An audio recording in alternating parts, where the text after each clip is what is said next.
ಸಂತೋಷ ಆಗಲೇಬೇಕು. ಹಬ್ಬ ಎಂತದ ಹೇಗೆ ಈ ಸ್ವರ ಎಲ್ಲಿಂದ ಕೇಳಿ ಬರ್ತಾ ಇದೆ? ಓಹೋ, ಯಾರು ಎನ್ನುವುದಾಗಿ ನೋಡ್ಬೇಕೆಂತ ಉದ್ದೇಶದಿಂದ ಮುಂದುವರೆದೆ. ಎಂತದ ಒಂದು ಬೆಳಕು ಕಾಣ್ತಾ ಹೊಸ ಬೆಳಕು ಕಾಗದದಿಂದ ತುಂಬಿರಬೇಕಾದಂತಹ ಕದಂಬಾವನದಲ್ಲಿ ಎಲ್ಲಿ ಪ್ರಕಾಶಮಾನವಾಗಿ ಕಾಣಿಸ್ತಾ ಇದೆ. ಬಿಡ್ಲಿಕ್ಕೆ ಆಗುವುದಿಲ್ಲ, ಹಾಗೆ ಭಾಸವಾಗ್ತಾ ಇದೆ.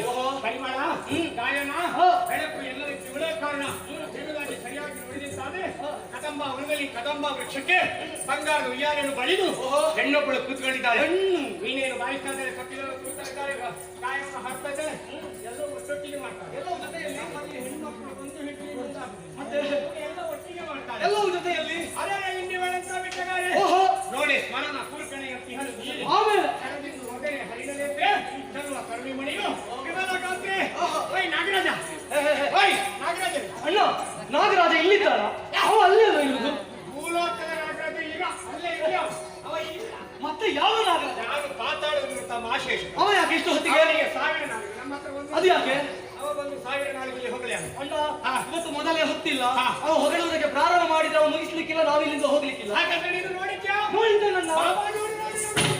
ಹೇಗೆ ಹೇಗೆ ಹೇಗೆ ಅಣ್ಣ ಹೀಗೆ ರೂಪವೇ ಅಪರೂಪವಾಗಿದೆ. ಇದು ಅಪರೂಪ. ಮತ್ತೆ ಇಷ್ಟು ತಿರುಗಾಟವನ್ನು ಮಾಡಿದರೂ ಕೂಡ ಇಂತಹ ರೂಪವನ್ನು ಪ್ರಥಮವಾಗಿ ಕಾಣ್ತಾ ಇದ್ದೇವೆ. ನಮಗೆ ಪ್ರಕರಣ ಸಿಕ್ಕಿರ್ಬೋದು. ಅವರು ಹೀಗೆ ಹೌದು, ಈ ತಿರುಗಾಟದಲ್ಲಿ ಕೆಲವಿಗೆ ಚೈತನ್ಯವು ಪರಿಮಳದ ಮುತ್ತಳಿಯು ಹೊರವೆಲ್ಲ ಸಾಕಾರ ಸೌರಭ ಇರುವ ಹದಿವಾಸವಾಗುತ್ತಾರೆ.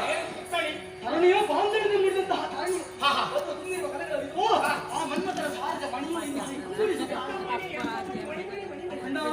ಇವತ್ತು ಸಿಕ್ಕಿದ ಅವಕಾಶ ನಾಳೆ ಸಿಗ್ಲಿಕ್ಕಿಲ್ಲ. ಅದಕ್ಕೆ ನಾವು ಹೊಗಳುತ್ತಾ ಕಾಲಹರಣ ಮಾಡುವುದು ಬೇಡ. ಮತ್ತೆ ಹೇಗೂ ಸಿಕ್ಕಿದ್ದಾಳೆ, ಹೆಸರು ಪೂರ್ತಿ ವಿಳಾಸ ಕೇಳಿಬೇಕು. ಇಲ್ಲ, ಬ್ರಹ್ಮಚಾರಿಗಳಂತ ನಾವು ಅವಳ ಹತ್ರ ಹೋದ್ರೆ ನಮಗೆ ಇವರೊಂದು ವಿಳಾಸ ಕೇಳಿ ಸಾಯುವುದಕ್ಕೂ ಬಿಡುವುದಿಲ್ಲ. ಅಲ್ಲ, ಸಾಯುವುದಲ್ಲ. ಮತ್ತೆ ವಿಳಾಸ ಬೇರೆಯವರು ಬೇರೆ ಗಂಡು ಮಕ್ಕಳು ಕೇಳಿದ್ರೆ ಸಾಯುವುದಿಲ್ಲ. ಇವರು ಯಾರು ಬಯಸಿದ್ರೆ ಏನಾಗುದಿಲ್ಲ. ಮತ್ತೆ ನಾವು ಯಾಕೆ ಸಾಯುವುದಾ? ಮದುವೆ ಆದವರು ಹೋಗಿ ಅವಳನ್ನು ಮದುವೆ ಆಗ್ತೇನೆ ಅಂತ ಹೇಳಿದ್ರೆ ಸಾಯುವುದಿಲ್ಲ. ಆದ್ರೆ ನಾವು ಸಾಯ್ತೇವೆ. ಅದು ಬ್ರಹ್ಮಚಾರಿ. ಓಹೋ, ಈ ಹಿಂದೆ ಬ್ರಹ್ಮದೇವರು ಕೊಟ್ಟಂತಹ ಹೆಣ್ಣನ್ನು ಬಯಸಿ ಮುಂದುವರೆದ್ರೆ ನಿಮ್ಮ ಮರಣಕ್ಕೆ ನೀವೇ ದಾರಿ ಬಂದ ಸತ್ತನೇ